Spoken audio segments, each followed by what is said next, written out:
Bienvenue sur ce nouveau Webimax consacré aujourd'hui à la CSRD. Pour rappel, ce Webimax, il va avoir pour principe de vous expliquer un petit peu la CSRD, vous rappeler un petit peu leurs principes, de faire un petit rappel sur quelles sont les entreprises qui sont concernées et comment on va la mettre en œuvre.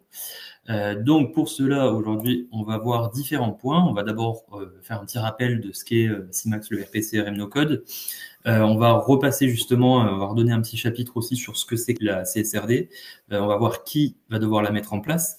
On va faire un petit rappel sur le calendrier légal pour que ça soit bien clair, justement. On va voir aussi comment on la met en œuvre, justement, à travers une solution digitale, puisque ça, c'est le plus important. On va voir, justement, la partie du CSRD, le module CSRD qui est directement intégré dans CIMAX. Moi, je vous ferai une petite démonstration. Et à la fin, ça débouchera sur un petit moment d'échange et pourquoi pas de questions si vous en avez. Donc, c'est parti pour la présentation. Donc, on va repartir sur le CIMAX ERP CRM No Code. Donc, je vais vous expliquer un petit peu qu'est-ce que c'est, qui on est, quel type de solution nous sommes.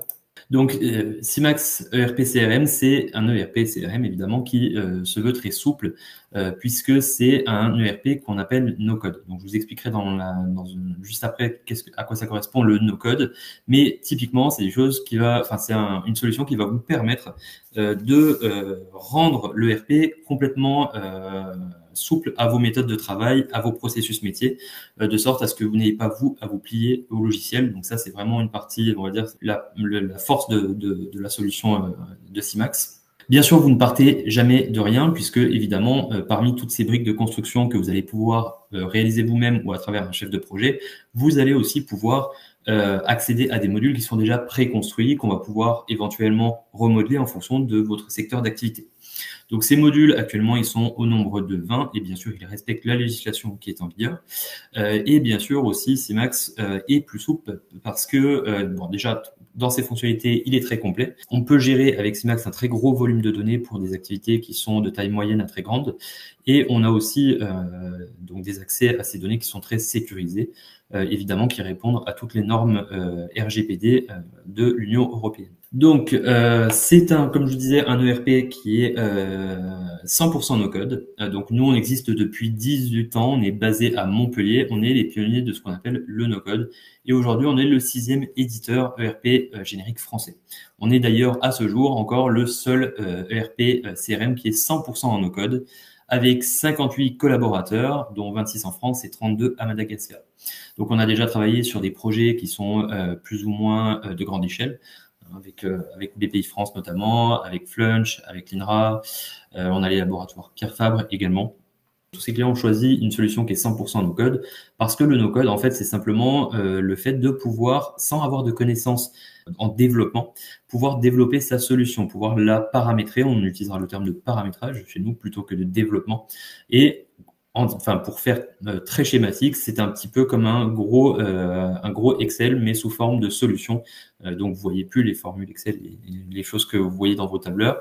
C'est un espèce d'Excel killer, hein, on appelle ça comme ça en interne. Et simplement, ça va vous permettre de gérer toute votre solution et de la rendre beaucoup plus souple directement avec le cœur de votre activité, en paramétrant justement en no-code. Qu'est-ce que c'est que la CSRD? Donc, la CSRD, c'est une réglementation européenne. Hein. Le nom de la CSRD, ça vient de Corporate Sustainability Reporting Directive. Et donc, en fait, elle a plusieurs objectifs. Le premier objectif et le plus gros, c'est évidemment de mettre fin à ce qu'on appelle le greenwashing, hein, c'est-à-dire de mentir un peu sur son RSE en se faisant passer pour une entreprise vertueuse et finalement qui ne respecte pas toujours des règles sociétales ou environnementales. Donc, le but, c'est un petit peu de réguler ce secteur-là afin de pouvoir fournir des indicateurs clairs qu'on va pouvoir mesurer, qu'on va pouvoir vérifier, afin qu'on puisse pas vraiment mentir sur le marketing qu'on fait autour de ça. Donc, grosso modo, ça correspond à 1200 indicateurs ESG pour environnement, social et gouvernance. Ces indicateurs, ils vont mesurer l'impact complet de la société sur l'environnement. Bien sûr, il y aura à l'issue de ça des justificatifs qui sont obligatoires et qui incluent aussi les parties prenantes. Donc, c'est-à-dire que vous n'allez pas être les seuls concernés. Évidemment, pour pouvoir faire ce calcul, vous allez devoir prendre en compte les données de vos fournisseurs, de vos collaborateurs et de vos clients, donc de l'amont jusqu'à l'aval.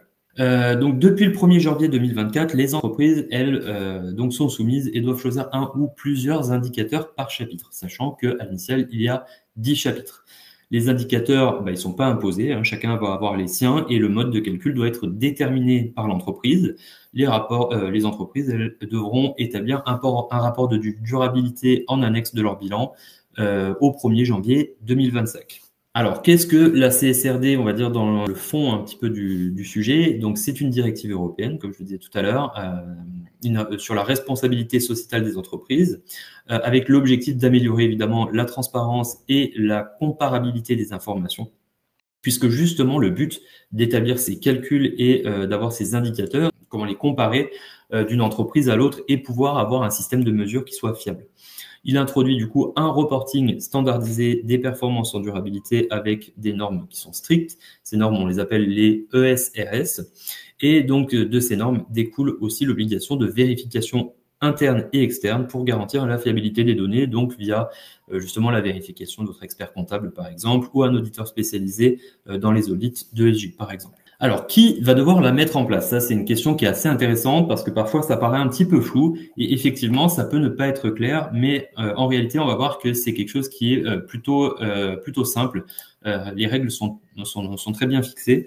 Donc, qui sera concerné? Évidemment, ce seront les entreprises. Il y a 3 cas de figure, enfin il y a même 4 cas de figure. Il y a d'abord les sociétés qui sont cotées en bourse, ça c'est donc elles vont être obligatoirement soumises à la CSRD. Celles qui ont plus de 250 salariés et plus avec 50 millions d'euros de chiffre d'affaires. Celles qui ont 250 salariés et plus et 25 millions de bilan. Mais également, et pour finir, donc ça va concerner les fournisseurs directs ou indirects des entreprises qui elles-mêmes sont soumises à la CSRD. Donc si vous êtes typiquement une TPE ou une PME, mais que vous travaillez avec une entreprise qui, elle, est soumise à la CSRD, vous y serez soumis également. Donc globalement, ça représente un très grand nombre d'entreprises, puisqu'on estime qu'il y a plus de 60% des entreprises qui vont être concernées par cette nouvelle réglementation. Et donc, c'est pour ça que c'est aussi important de se plonger dedans, parce que tôt ou tard, certains et certaines d'entre vous vont devoir y être confrontés. Pour le calendrier de la mise en œuvre. Alors, le calendrier, c'est pareil, il est très simple. En 2024, toutes les entreprises qui étaient déjà couvertes par la réglementation NFRD vont devoir produire leur premier rapport de CSRD en 2025. Ensuite, en 2025, on va avoir toutes les grandes entreprises de l'UE qui répondent aux critères de la CSRD qu'on vient de voir juste avant. Et en 2026, on aura toutes les PME cotées. Donc le report sera également possible jusqu'en janvier 2028, mais possiblement, voilà, si vous travaillez avec des sociétés, vous êtes une TPE, une PME qui travaille avec des sociétés qui sont soumises à la CSRD, globalement, ça commencera pour vous dès 2026. Alors, comment la mettre en œuvre? Donc, justement, c'est un petit peu le but de voir comment la mettre en œuvre, parce que parfois, ça paraît vraiment une grosse tâche et encore une fois, c'est beaucoup de paperasse à l'européenne et à la française, comme on les connaît bien. Donc, les entreprises qui sont soumises à la CSRD, elles vont devoir choisir un ou plusieurs indicateurs par chapitre. Comme je vous disais, il y a 10 chapitres au total. Ensuite, elles vont devoir définir le mode de calcul et de justification. Une fois qu'elles ont fait ça, elles vont devoir aller chercher donc les valeurs de ces indicateurs chez leurs fournisseurs, en interne, voire chez leurs clients aussi. Et on va devoir calculer ces indicateurs. Ensuite, une fois que ces indicateurs sont calculés, on va les envoyer, ces calculs qui sont à un expert comptable pour qu'on obtienne ce fameux rapport de durabilité en annexe du bilan qu'on va devoir présenter en cas de contrôle. Les entreprises non soumises à la CSRD, qui potentiellement vont y être quand même contraintes du fait du travail avec une entreprise qui est concernée, elles vont devoir voir avec leurs clients quels sont les indicateurs qu'ils vont leur demander. On va voir un exemple juste après pour concrétiser un petit peu cette notion-là. Des entreprises qui, elles, ne sont pas soumises à la CSRD directement, mais par l'intermédiaire de leurs clients. Elles vont devoir définir le mode de calcul et de justification. Elles vont aller chercher les valeurs des indicateurs chez leurs fournisseurs, tout comme le font les entreprises qui y sont soumises. Elles vont calculer également les indicateurs et elles vont choisir des clés de répartition clients. Donc, on verra qu'il existe aussi des clés de répartition pour définir sur les calculs, en fait, quelle part vous choisissez d'attribuer. Est-ce que ce sera en fonction de votre chiffre d'affaires vendu, en fonction de votre nombre d'articles, en fonction du poids de ce que vous avez traité, ce que vous avez vendu. Et vous allez pouvoir calculer les indicateurs clients en fonction de ces clés de répartition et enfin envoyer les indicateurs à vos clients. Donc les entreprises soumises à la CSRD ont aussi des clients qui sont soumis à la CSRD et doivent aussi faire les 3 dernières étapes. Donc, c'est-à-dire que c'est une chaîne, hein, tout simplement. Et donc, dans ces cas-là, il suffit simplement de demander. En fait, par ruissellement, vous allez obtenir toutes les informations qu'il vous faut. Comment la mettre en œuvre? Alors, pour la mettre en œuvre, justement, le respect des normes de CSRD est très complexe parce qu'il repose sur beaucoup de calculs, beaucoup de transitions de données d'un fournisseur à un client et d'un client vers un fournisseur, etc. Donc, ça demande une grosse coordination, on va dire, et un bon sens, on va dire, de l'administratif. Donc, c'est pour ça que c'est aussi utile parfois d'opter pour une solution de gestion qui est intégrée. Hein. C'est pour ça qu'on milite de notre côté toujours pour avoir des solutions de gestion intégrées. C'est pas pour vous vendre des solutions tout en un qui vont pas vous servir et tout ça. C'est parce qu'en fait, dans une solution intégrée, toutes vos données sont stockées et gérées par une même solution. Donc, forcément, il y a un avantage pour éviter des montagnes de paperasse et du coup avoir des transitions sur des gros volumes de données qui se font un peu naturellement et par automatisme sans que vous ayez besoin de mettre en place des imports, des exports de l'autre côté qui risquent déjà de générer des erreurs et du coup qui mettent en péril aussi la fiabilité de vos données. Parce que là, quand on gère tout sur une même solution, la solution reconnaît le format dans lequel les données sont inscrites, etc. Donc, c'est beaucoup plus simple de fonctionner avec une solution de gestion qui est intégrée plutôt que d'utiliser plusieurs solutions à part en fonction de ce que vous allez traiter. Donc, grâce à ça, évidemment, on évite un maximum les erreurs. On a évidemment un gain de temps et du coup de coût qui est vraiment reconnu. Et du coup, aujourd'hui, la technologie no-code, elle répond vraiment parfaitement à ces contraintes. Parce que justement, en fait, on va pouvoir manipuler et faire des calculs très facilement avec les technologies no-code. Et pour ça, je vous invite à visiter notre chaîne YouTube qui vous explique un peu plus en profondeur ce que c'est que le no-code pour que vous puissiez voir un petit peu justement comment on peut mettre en place des calculs à l'intérieur d'un ERP CRM et qu'on puisse aussi, par exemple, traiter des informations via des automatismes. Ça peut être très intéressant et ça peut vous donner une meilleure idée de ce que ça représente. Et justement, pour parler de tout ça, moi, ce que je vous propose, c'est qu'on étudie un cas concret. Donc, par exemple, vous êtes une laverie professionnelle, votre plus gros client, donc par défaut, vous n'êtes pas soumis à la CSRD puisque vous êtes une petite laverie. Votre plus gros client, c'est Air France qui vous confie les costumes de son personnel navigant, qui, elle, par contre, est soumise à la CSRD. Et Air France, en fait, va représenter, dans notre exemple, 25% du poids du linge. Donc, vous aurez compris que la clé de répartition, ici, ce ne sera pas le CA, mais ce sera le poids du linge qui est traité, que vous avez traité dans l'année. Donc, votre clé de répartition sera le poids du linge. Et Air France va vous demander des indicateurs environnementaux, donc les gaz à effet de serre et aussi l'émission de CO2, votre consommation d'électricité, votre consommation de chlore, de déchets non recyclés et d'eau. Et donc, vous avez 2 sous-traitants. Donc, vous allez commencer par demander à vos sous-traitants les valeurs des indicateurs pour leur activité avec vous, c'est-à-dire la part de ces indicateurs-là qui concernent votre entreprise chez eux. Donc ça, c'est la première étape. Et ensuite, vous allez calculer, donc quand vous allez les recevoir et vous allez vous-même, grâce au calcul que vous avez reçu, vous allez pouvoir calculer vos indicateurs en propre. Vous allez pour ça additionner les valeurs de vos 2 sous-traitants, par exemple, et vos propres consommations à vous en utilisant les relevés de compteurs ou les indicateurs de vos fournisseurs d'énergie, d'eau, etc. Donc là, vous allez obtenir un tableau grosso modo qui ressemble à celui-ci. Là, c'est un tableau juste qu'on a posé directement sur un PowerPoint pour que ça soit plus simple, mais en réalité, c'est des choses qui vont se réaliser un petit peu en background, que vous n'allez pas forcément voir. Et là, vous voyez que du coup, on a un tableau qui va ressembler à ça, mais grosso modo, en arrière-plan, c'est ce qui se passe. C'est que vous, le bilan de votre entreprise, donc vous allez émettre 6 tonnes de gaz à effet de serre de CO2, 3000 kWh, vous allez consommer 3000 kWh d'électricité, vous allez consommer 400 kg de chlore, 800 kg de déchets, 600 kg de déchets non recyclés et 1000 mètres cubes d'eau. Et en fait, vous allez devoir rapporter tout simplement ces informations au volume que représente Air France pour pouvoir à votre tour les envoyer à Air France. Et vous savez que ça représente 25% de votre valeur, du coup de votre clé de répartition qui sera le poids du linge. Donc on obtient les résultats de cette colonne-là. Simplement, là, ça représente 25% de votre bilan total d'entreprise. Le module CSRD dans CIMAX, comment il s'articule? Donc, je vais vous faire la démo juste après. Là, je vais vous présenter le workflow. Justement, c'est un petit Reddit du workflow qu'on vient de voir ensemble. Donc, justement, dans un premier temps, vous allez choisir les indicateurs sur lesquels vous allez devoir travailler. Les indicateurs, donc ceux que vous allez vouloir importer, ceux que vous allez vouloir exporter. Donc, importer de la part de vos fournisseurs et exporter de la part à destination de vos clients. Ensuite, on va importer les indicateurs issus de vos fournisseurs que vous leur avez demandé. On va lancer un calcul des indicateurs en propre. On va faire le calcul des indicateurs clients sur les clés de répartition, dire ben voilà, tel client a représenté tant de pourcents de mon linge, etc. Et une fois que ce calcul est fait, on va simplement pouvoir l'exporter, envoyer ces indicateurs à nos clients et ils vont les recevoir automatiquement par mail.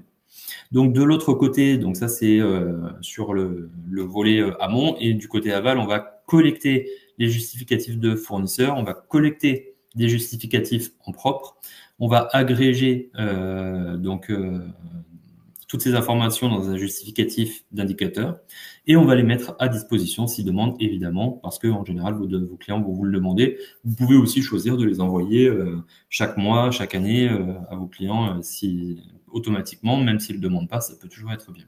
Donc, ce que je vous propose, c'est qu'on passe tout de suite à la démonstration. Donc, sur notre espace de connexion de la solution CIMAX, on va se connecter en tant que superviseur pour avoir tous les droits d'accès et on va poursuivre avec le module CSRD. Donc premièrement, là on va se connecter à notre interface, ça c'est l'interface sur laquelle on arrive, l'interface d'accueil, et on va aller commencer par aller sur le menu général et aller voir ce qu'il y a. Vous voyez qu'on retrouve un petit menu CSRD ici, avec la liste des indicateurs et des clés qui sont au nombre de 1235 indicateurs aujourd'hui. Cette liste, évidemment, elle peut évoluer, mais si je clique sur les indicateurs, je vais tous pouvoir les regarder ici. Donc, vous voyez qu'ici, ils sont déjà tous intégrés dans CIMAX.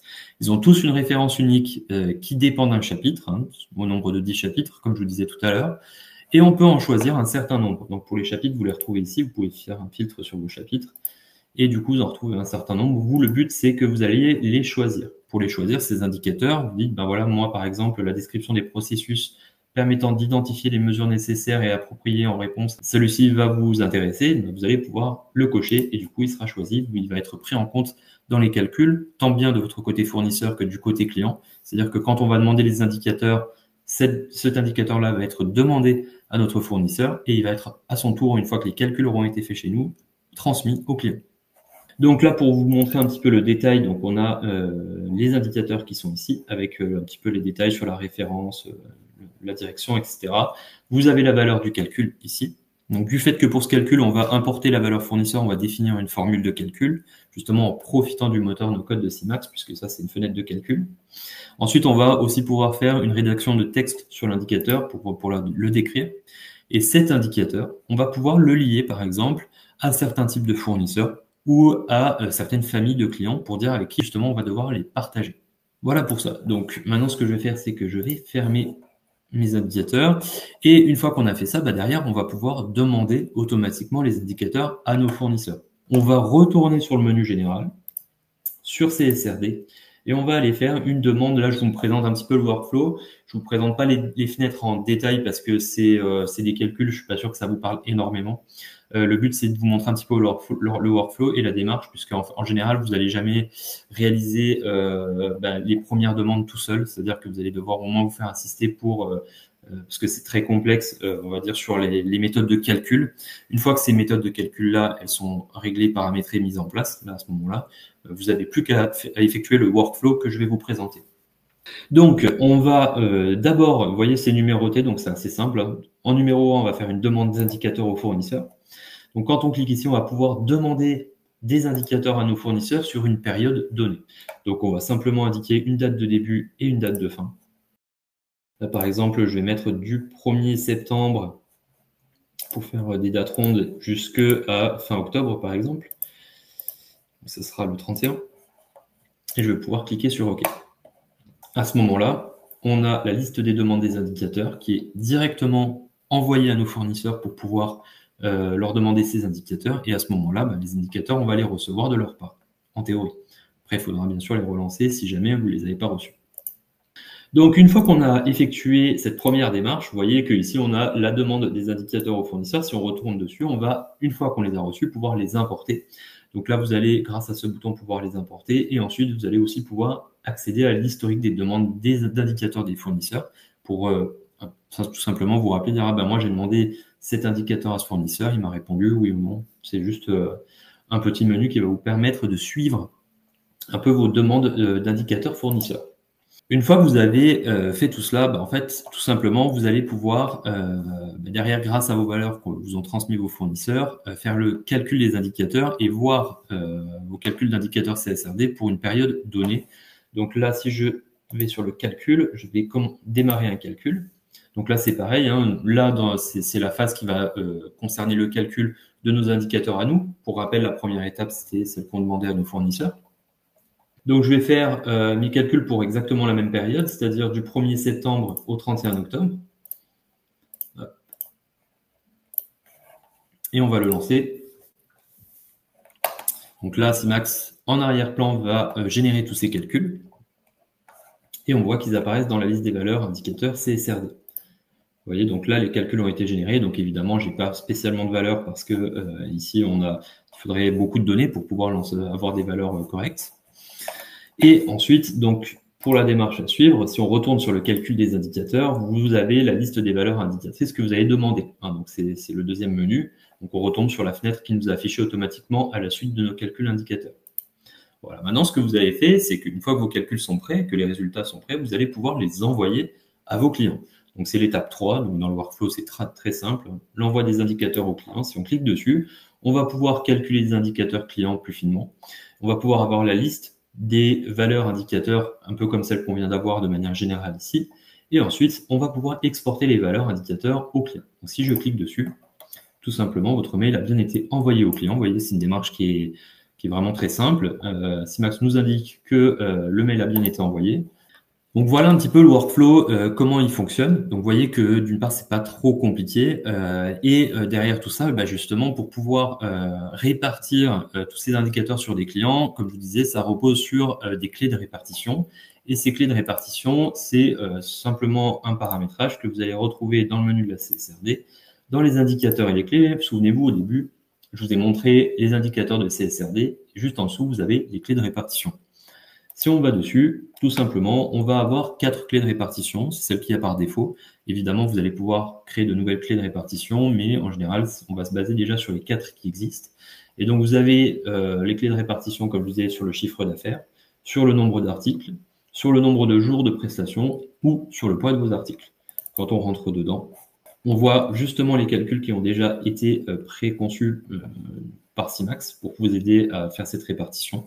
Et donc, dans ces cas-là, en fait, ces calculs, si vous avez besoin de les faire varier, évidemment, vous pouvez les modifier.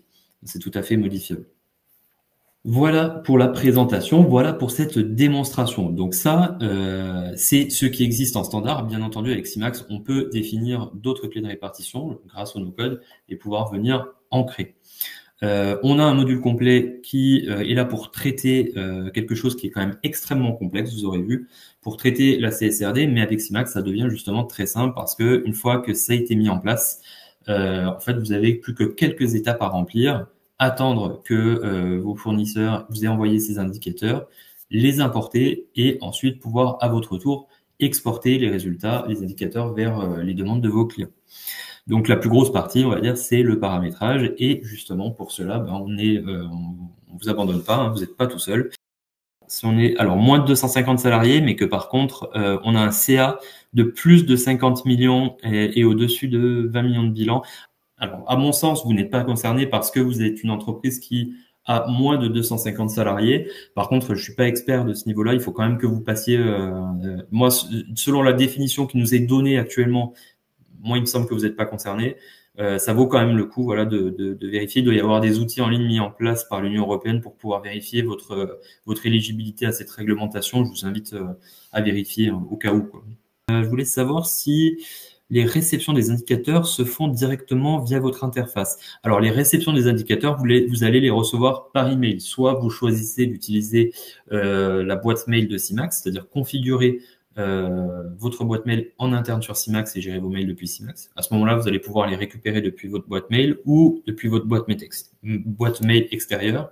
Et ensuite, vous n'aurez plus qu'à importer votre fichier qui va être parce que c'est des fichiers standardisés. Vous allez choisir de pouvoir les importer directement depuis le menu d'importation qu'on a vu tout à l'heure. Donc c'est simplement je ne sais pas si vous vous souvenez, mais dans la liste des demandes qu'on a faites, on a une ligne par demande et du coup à l'intérieur de cette ligne, vous allez pouvoir importer le fichier que votre fournisseur vous a envoyé. Il me semble qu'il y a d'autres entreprises qui vont être soumises à la CSRD de la plus grande taille à la plus petite jusqu'à ce que tout le monde soit concerné d'ici 2030. Alors, peut-être qu'il y a eu des évolutions de ce côté-là. C'est pas impossible. Donc là, dans ces cas-là, évidemment, ces lois-là sont aussi susceptibles d'évoluer. Donc, n'hésitez pas à vous rendre sur le site du gouvernement, à vous rendre sur le site de l'Union européenne pour voir si justement vous êtes concerné directement ou indirectement sur des sujets liés à la CSRD, quoi. Alors, pour les fournisseurs non soumis, comment ne pas rouler sous les demandes de chacun de ses clients? Alors, pour les fournisseurs non soumis, ça dépend si, par exemple, vous avez énormément de clients qui, eux, sont soumis à la CSRD. Le but aussi, justement, c'est que quand vous avez une solution qui est intégrée, en fait, que finalement, ces indicateurs-là, vous n'avez plus qu'à sélectionner quels indicateurs vous voulez envoyer à votre client et à indiquer les modes de calcul. Et en fait, en quelques clics, vous les avez envoyés à votre fournisseur. Donc, en fait, ça va vous prendre peut-être 10-15 minutes voilà, dans la semaine, quoi, pour pouvoir répondre à toutes les demandes, si tant est que vous en ayez vraiment beaucoup. Si c'en est que une ou deux par semaine de ces demandes, ben, ça prendra très peu de temps. Et c'est justement le but de passer par une solution qui est intégrée, c'est que nous, on a vraiment mis en place un module CSRD où les calculs sont déjà préconstruits. Vous allez pouvoir vous faire accompagner parce que c'est quand même un petit peu complexe. Mais le but, c'est que on vous fasse gagner le plus de temps possible sur cette fonctionnalité-là, avec un coût qui est évidemment maîtrisé. D'ailleurs, n'hésitez pas à prendre contact avec nous si jamais vous avez des besoins en solutions qui sont compatibles avec la CSRD. Il y a notre service commercial qui évidemment est disponible avec l'adresse qui s'affiche directement à l'écran, là, commercial@simax.fr. Et n'hésitez pas à leur parler de votre projet justement pour mettre en place une CSRD. C'est tout à fait possible. Et justement, avec vous, on va pouvoir définir quels sont les indicateurs qui vont être clés dans votre secteur d'activité, lesquels vous allez devoir mettre en place. On a vraiment aussi ce rôle de conseil pour vous aider. Et si vous êtes déjà, je ne sais pas si on a des clients parmi nous de Simax et que vous avez des besoins en gestion de CSRD, que vous ne les avez pas actuellement dans votre projet, surtout n'hésitez pas non plus à commander du créditant de votre côté pour pouvoir ouvrir un nouveau projet justement sur de la CSRD dans votre solution ERP CRM. Je vous remercie. Merci d'avoir participé à ce Webimax. Je vous souhaite un excellent après-midi et à très bientôt pour un nouveau Webimax.